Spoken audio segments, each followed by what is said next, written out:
Sinuong na namin yung ulan kahit na bumabagyo na ng mga oras na to. So, signal number 1 dito ngayon sa Ticao Island. Pang 4th day na namin dito or pang 5th day na ata. I think pang 5th day na namin dito sa Ticao Island. And nabutan pa kami ng bagyo. Sa lukuyan ng bumabagyo, ang lakas ng ulan. And so hi guys, good morning. Ayan, so we're ready to go. And masama yung panahon. Tignan nyo. Ayan o. At nagsisimula na nga pong umulan, hindi pa kami nakakaalis. Pa-ride out pa lang. Umuulan na, so time check 7:30 na ng umaga.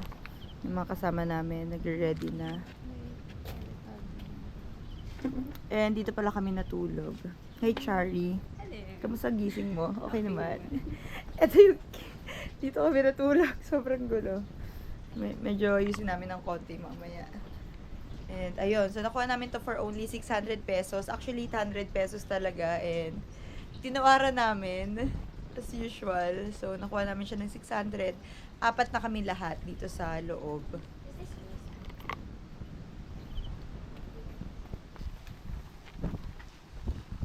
Ayan, so minto kami. Pa-ride out na kami. Bigla kami bumalik kasi biglang umulan. Pero hindi pa naman actually malakas. Pero since biglang nagkaroon nga ng bagyo, which is signal number 1 na yung Masbate, hindi namin alam kung ano gagawin namin.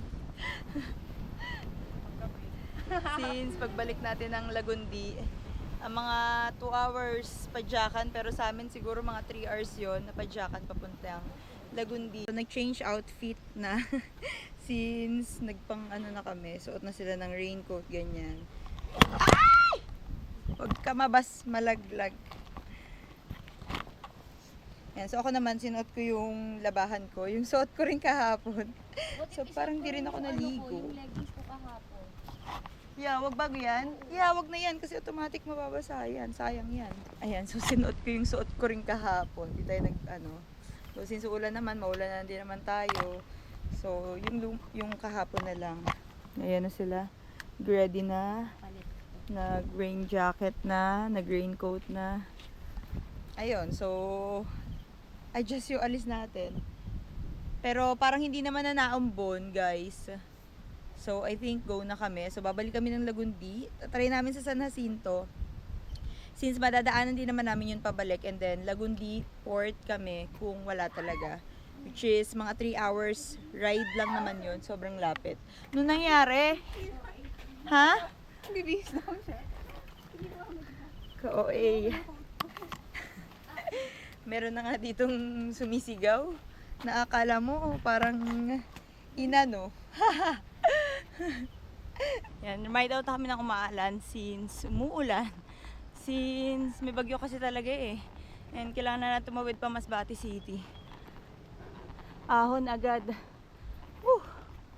Yung mga lusong kanina ng haba. Grabe. So yung Ticao Island, maikli lang siya, pero combination siya ng ahon at lusong. Nakaka almost 10 kilometers kami. Umaahon, tapos ako, wait lang! Ayan, so motivation namin yung 5 kilometers. After nito, makakarating na tayo ng poblasyon para makakain kami.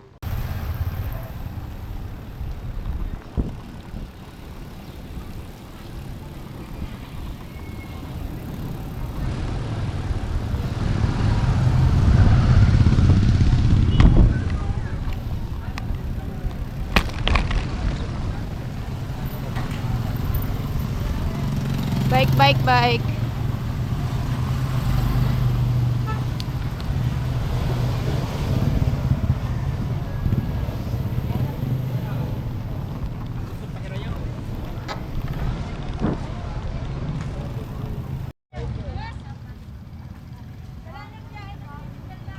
Andaw?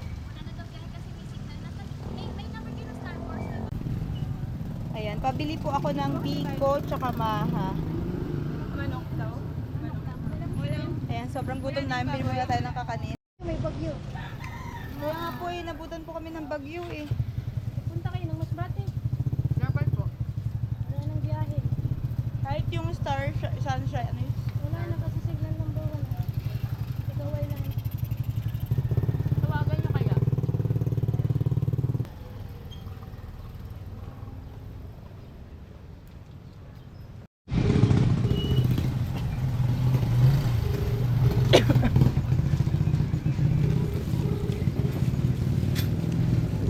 tatawagan natin yung ano nga po yung pangalan ng barko?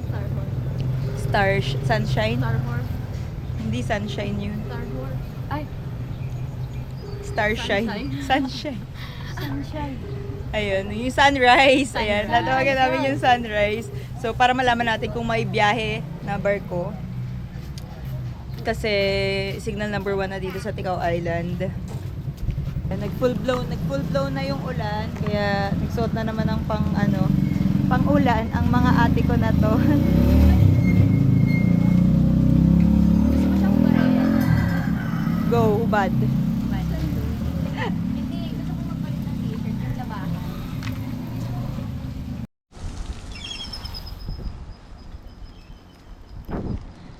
Ayan nga, at sinuong na namin yung ulan kahit na bumabagyo na ng mga oras na to.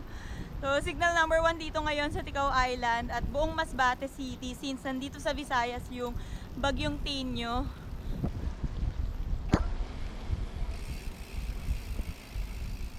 Ayan, tabi tayo ng dagat, mga kasama natin. Ay! Ayan, so game na game naman sila, tingnan nyo. Oopsie.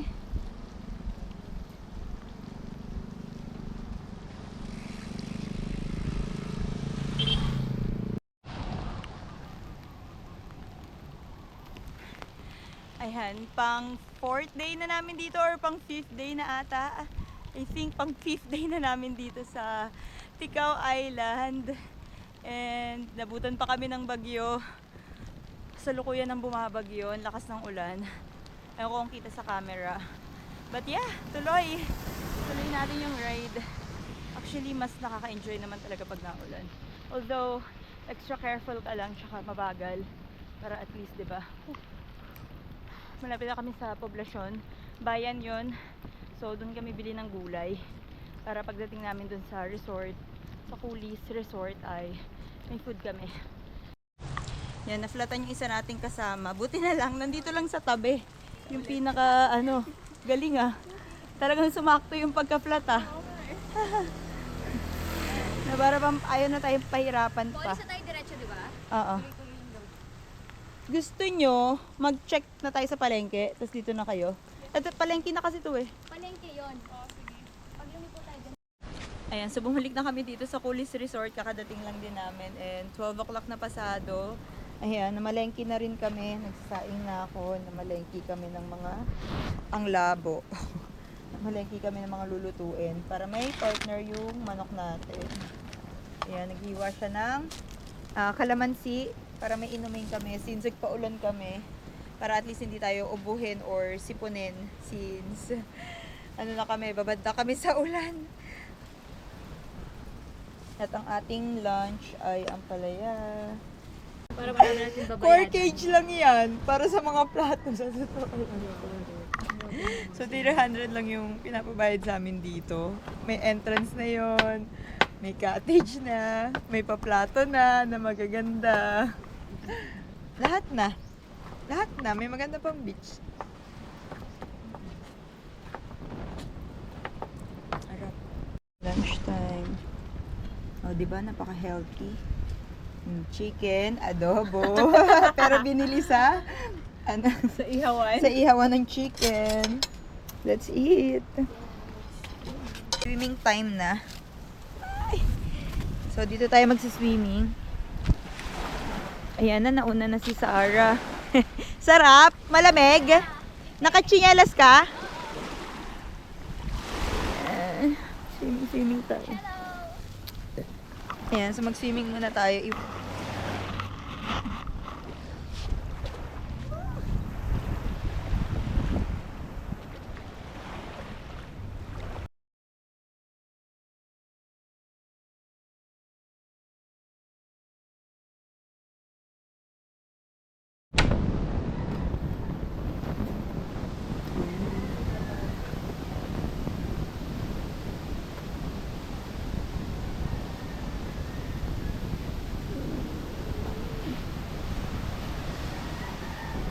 Ay, may kisses. Nag-shirt ko lang Emergency ano yan. Emergency dessert. So, lutuin natin yung oatmeal na bit-bit ni Chari. Para breakfast natin, tas may saging, so sakto pwedeng i-pair natin sa oatmeal.